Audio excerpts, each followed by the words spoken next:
আসসালামু আলাইকুম রহমতুল্লাহ। এখানে একটা সোজাসাপটা কথা আছে আসলে যে এই যে টোনার, টোনারটা আসলে আমরা ব্যবহার করি। এটা আসলে একদম চিপসেটটা দেখতে পারতেছেন, একদম অরিজিনাল টোনার। এটা হচ্ছে অরিজিনাল টোনার।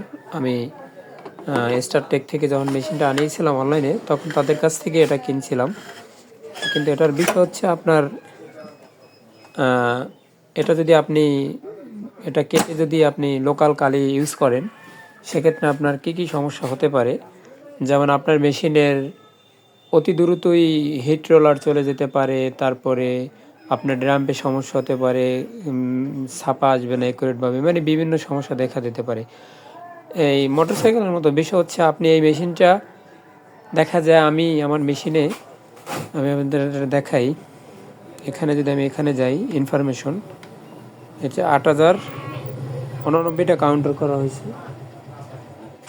এবং এটা টোনার আছে এখনও 46%।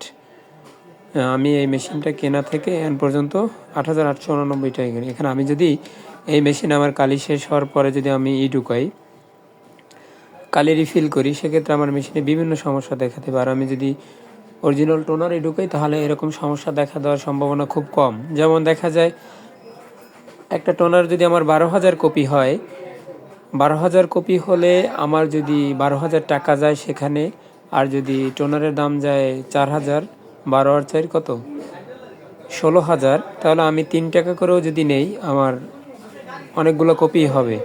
সেক্ষেত্রে আমার টোনার ঢুকানোটাই সবচেয়ে বেটার অপশন।